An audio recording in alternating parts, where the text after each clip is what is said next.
ली। हाँ बेटा,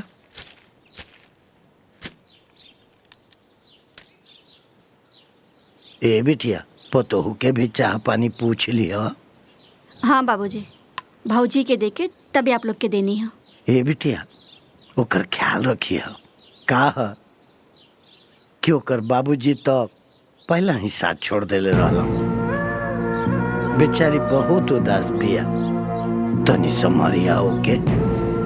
रउआ चिंता जिन करी, हमने के बानी ना, हमने सब संभाल ले।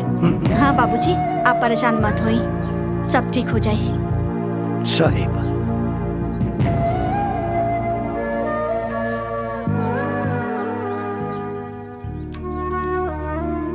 ए बबनी लाई, हम का देता नहीं। अरे नहीं भौजी, रहे दी, हम कॉल ले। अरे आप अभी कुछ दिन आराम करी। हम आराम करब और हुआ काम ना। अरे भौजी, हमेशा तो आप काम करे नहीं, कुछ दिन हमरा काम करे दे। अम्मा जी देखी ना, बबनी हमके कोनो कामे नहीं करे देत। अरे ठीक है तो कहा तारी, जब ले तहार मन शांत न हो जाए तो एक काम धंधा के छोड़ा, हमनी के कर ले। लेकिन अम्मा जी। अरे बेटा, लेकिन वेकिन छोड़ा, चल के अब अपन कमरा में आराम कर ला। चला।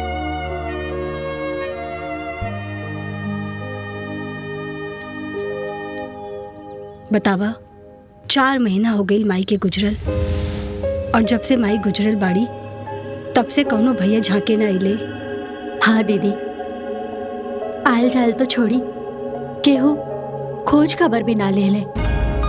भाभी त भाभी, भैया लोग भी फोन ना कैले। दीदी माँ का गईली, सब केहू बदल गईल ना। जायदा का करबो, बदल गईले तो बदल गईले, कोनो बात की चिंता ना बा। चिंता तो बस ई बात के बा, सास और ननद रोज ताना बाना मारेली, बाकी का कर सकीले, छोड़। हाँ सही कहत बाड़ू। अच्छा ठीक बा, अब हम रखत बानी, बहुत काम पड़ल बा। ठीक बा दीदी, रखा तानी, ख्याल रखिए आपन। ठीक बा। ठीक बा दीदी। ए बहू, एक गिलास पानी लेके आवा। जी अम्मा जी।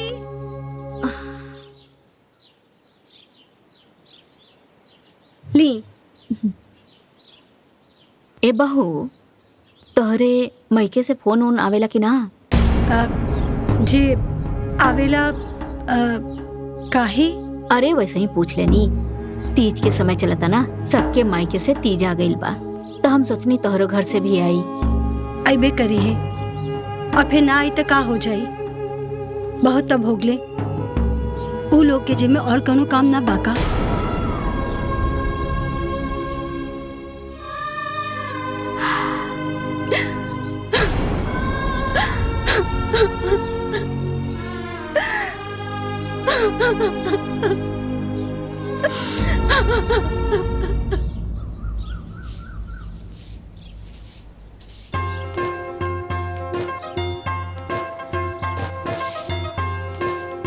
अम्मा जी कहाँ गई रहनी हा?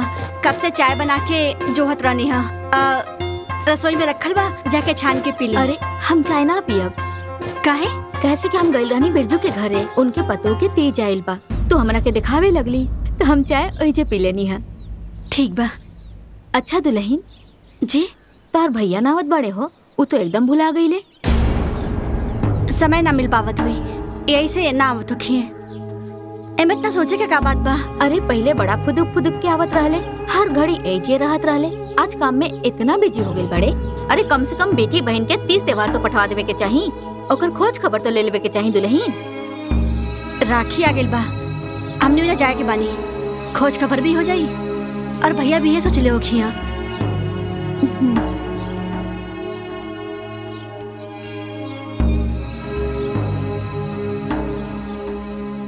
देहने सीधा रख, सारा बाल खौराइल बा।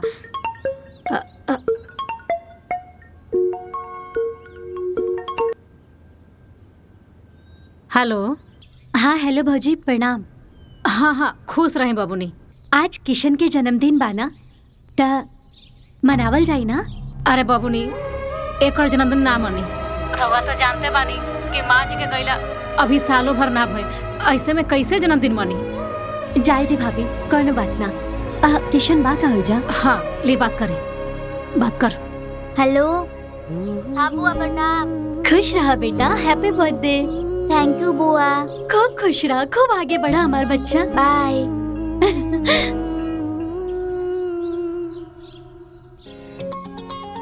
अरे बबनी, हमार फोन उठा के तने स्पीकर पे रख दी ना, हमार दोनों हाथ फसल बा। हाँ भाभी।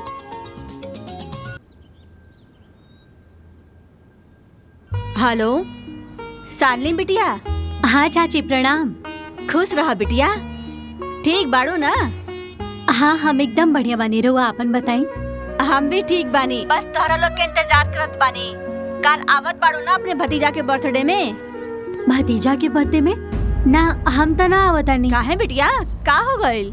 अरे हम भौजी के सुबेरे में कॉल कैले रहनिया, वो बतौली कि ए बार बर्थडे ना मनावल जाई, तो आगे का करब हम। बाकी हम गिफ्ट भेज देले बानी। अरे का कहत हो बिटिया, पूरा धूमधाम से तैयारी हो खाता, पूरा गांव में न्योता पड़ चुकल बा। तोर भौजी लोगन के बहन जोइन 2 दिन पहले ही से आके बैठल बाड़ी, और तू कहत हो कि बर्थडे ना मनी। अरे नहीं बिटिया, बर्थडे मनावल जाई, तू आव, ठीक बा ना?